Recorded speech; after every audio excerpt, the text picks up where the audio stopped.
নমস্কার, আমি শ্রী ব্যালতুল সম্প্রচার্য। আমাদের এসবিএসসি টিভি চ্যানেলে আপনাদের সকলকে স্বাগত।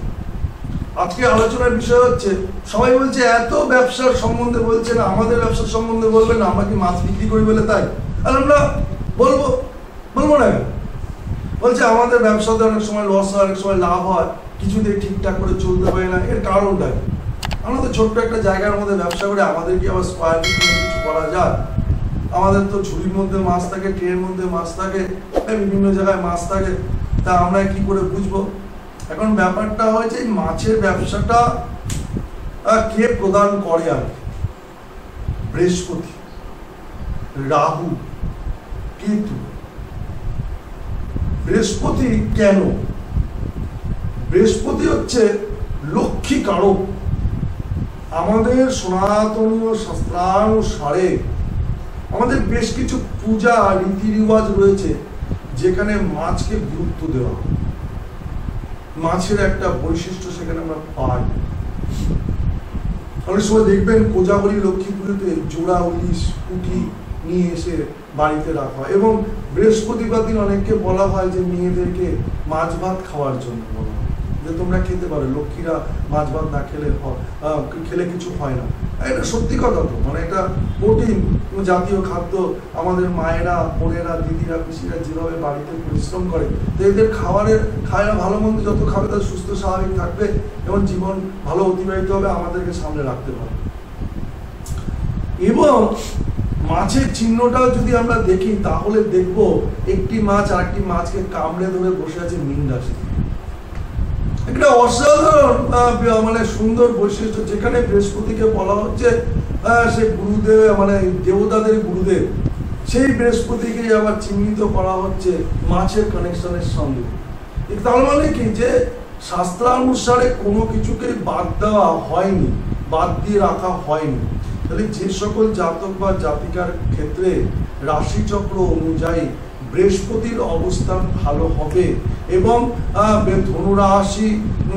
ধনুরাশি এবং হচ্ছে সপ্তম স্থান, লগ্ন ভাব বা লগ্নের স্থান, রাশির স্থান এবং দ্বাদশ স্থান তাদের শুভ হবে বা শুভ গ্রহ দ্বারা দৃষ্ট হবে, বৃহস্পতির সঙ্গে শুভ কানেকশন করবে, সেই সকল জাতক বা জাতিকারা কিন্তু মৎস্য ব্যবসায়তে উন্নতি করতে পারবে, নচেত কিন্তু না। আর কিছু কিছু ব্যক্তিবর্গরা খুব স্ট্যান্ডার্ড হাই-ফাই ধরনের মাছ বিক্রি করে, দেখা যায় সেই মাছের মধ্যে মানে এত বড় বড় মাছ, বাচ্চার মাছ বিক্রি করে। এই হাই-ফাই মাছ বিক্রি করা, এই বাচ্চার মাছ বিক্রি করা, এখানে শুক্রের একটা কানেকশন আছে। শুক্রের কানেকশন আছে কেন? শুক্রের কানেকশন আছে, শুক্র হচ্ছে ওজনের কারক, দাড়িপাল্লার কারক, শৌখিনতার কারক, নিপুণতার কারক, বিভিন্ন গুণের কারক। দেখবেন যে সকল জাতক বা জাতিকা তুলা রাশি বা বৃষ রাশি, তারা 100 বার মাছ খেতে ভালোবাসে না, তবুও মাছ খেয়ে নেবে, সে যে কোনো কারণে মিলিয়ে নেবেন কথাটা।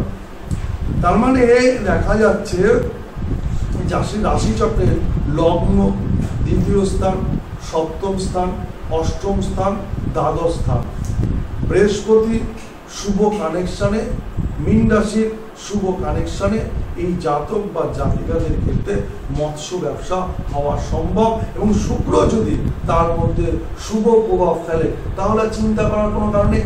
আর একটা জিনিস দেখবেন, রাশি চক্রে বুধের ঘর যদি আমরা দেখি, কোন রাশির ঘর?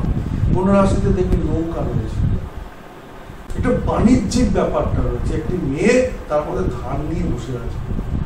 দেখুন, নৌকা কিন্তু আমাদের সর্বপ্রথম বাহন, সেটা হচ্ছে জলেতে, যাকে কেন্দ্র করে আমরা দূর দূরান্তে ব্যবসা বাণিজ্য করতে পারি। এবং নৌকাটা শুধু যাতায়াতের জন্য তৈরি হয়েছে তা নয়, ব্যবসার মূল কাণ্ডার হিসাবেও তৈরি হয়েছে। এবং সেই ব্যবসা, যেই ব্যবসা মাছের ব্যবসা, মৎস্য ব্যবসা, তার মানে কন্যা রাশির একটা শুভ কানেকশন থাকতে হবেই। এবং যে সকল জাতক বা জাতিকারা দেখবেন এই মৎস্য ব্যবসা করে, মাছের ব্যবসা করে, সেই সকল জাতক বা জাতিকাদের ক্ষেত্রে কথাবার্তা, প্রচুর কথাবার্তা তারা বলে। যে বাজারে যাওয়া মাত্র দাদা আসুন আসুন ভালো মাছ এনেছি, এই পিসটা মাখন পুরো কেটে দারুণ, মানে এখনো পর্যন্ত তার যেন মাছটা নষ্ট হয়নি, পুরো টাটকা, এই নদী থেকে এখনই তুলে নিয়ে চলে আসলাম। মাছকে কেটে এমনভাবে সাজিয়ে সামনে পেশ করবে যে কল্পনাতীত, মানে বুদ্ধির খেলা, বুদ্ধির খেলা, মানে ওয়েটটাকেও এমন ভাবে করবে আপনি বুঝতেই পারবেন না কতটা পরিমাণে কি ওয়েট হবে। হ্যাঁ, মানে দুবার মাছ ধরার আগে 3 বার জল ছিটিয়ে দিয়ে মাছটাকে হাত বুলিয়ে নেবে, মানে তাতেও দেখা যাবে 5 গ্রাম আপনার জলের পরিমাণ ওর মধ্যে ওয়েটের সঙ্গে ঢুকে যাবে। পাল্লা ধোয়ার দরকার নেই, তবুও পাল্লা থেকে জল ছিটিয়ে ধুয়ে নিল, ওই যে পাল্লার মাঝখানে এসে 5 গ্রাম জল রইল, ওটাই ওদের কাছে অনেক কিছু। যাই দরকার নেই কোনো কিছু, তবুও মাছটাকে আবার জলের মধ্যে চুপিয়ে নিয়ে সোজা করে তুলে এসে বলিল। এই যে চোবালো, চোবের মাছের কানকো থেকে মুখ থেকে এখান থেকে পেটের ভিতরে যে জলটা যে পরিমাণে গেল সেটা তার হঠাৎ করে বেরিয়ে পড়তে পারে না, সেটা ইংরেজের মতো। তার মানে কি এই যে চতুরতা, এই বুদ্ধি, এখানে কিন্তু বুধের একটা মারাত্মক কানেকশন রয়েছে। আর রাহুরও কানেকশন থাকতে হবে। রাহুর কানেকশন কেন থাকতে হবে? তার কারণ রাহু হচ্ছে খাদ্য রসিক, খাবারের কারক। হ্যাঁ, ইভেন না আমাদের একটা ব্যাপার আছে, অনেকগুলো দ্বিমত আছে, যে সকল জাতক বা জাতিকাদের ক্ষেত্রে দেখা যায় মানে অশুভ গ্রহ বলে যাদেরকে আমরা চিনি, তারা প্রকৃত অর্থে বা অন্তর্নিহিত অর্থে যদি শুভ সম্পর্ক বা শুভ কানেকশন করে, তারা আধ্যাত্মিক জগতের মানুষ হয়। সেখানে সেই রাহু কিন্তু দেখা যাবে অমৃত পান করার জন্য পাগল থাকে, অর্থাৎ সে কিন্তু তখন মাছ মাংস ডিমের প্রতি আকর্ষণ করবে না, সে তখন নিরামিষ বুঝি হয়ে যাবে। সে কিন্তু তখন ওই মানে ছাগলের মাংস খাবে না, ছাগলের দুধ খাওয়ার চেষ্টা করে। তখন সে কিন্তু গো মাংস খাবে না, সে কিন্তু গরুর দুধ বা মাখন বা ঘি এটা খাওয়ার চেষ্টা করে।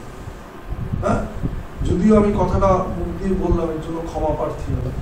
তথাপি যেটা যেহেতু আলোচনা আমরা করছি, আলোচনার পরিপ্রেক্ষিতে বলা, তাহলে যারা মৎস্য ব্যবসায়ী করছে, মৎস্য ব্যবসা করছে, তাদের এই কানেকশন গুলো থাকার প্রয়োজন আছে। এবং এই মৎস্য ব্যবসায়ীদের যে স্থানে ব্যবসা করবে তার মূলাঙ্ক 3 হওয়া উচিত।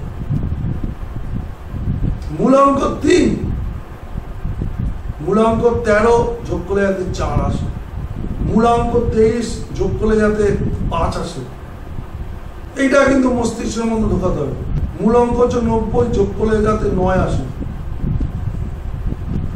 এটা কিন্তু মস্তিষ্কের মধ্যে ঢোকাতে হবে। মানে মূলাঙ্ক গুলোর উপরে গুরুত্ব দিতে হবে। যে বেদিটার মধ্যে আমি বসে মাছ দিব, তার মূলাঙ্ক যদি আমার সঙ্গে কানেক্টেড হয়ে যায়, তাহলে পরে আমার উন্নতিতে কোনো অংশে বাধা হতে পারে না। হোক না আমার স্টোর অনেক বড় আছে, আমি যে বেদিটায় বসে ব্যবসা করবো, সেই বেদির মূলাঙ্ক আমার রাশিচক্রের সঙ্গে সামঞ্জস্য। অনেকে বলবেন তো আমার যদি জন্ম তারিখ না থাকে আমি করবো না। জন্ম তারিখ না থাকলে কোনো অসুবিধা নেই, তার জন্য স্বাস্থ্যকার বলেছেন প্রশ্ন অ্যাস্ট্রোলজি, প্রশ্ন জ্যোতিষ, তৎক্ষণাৎ অ্যাস্ট্রোলজি অর্থাৎ তৎক্ষণাৎ জ্যোতিষ শাস্ত্র অনুসারে ছক নির্মাণ করে তার মূলাঙ্ক বের করার পরে তার সঙ্গে কানেকশন করে, কোনো জায়গায় বাদ রাখেনি।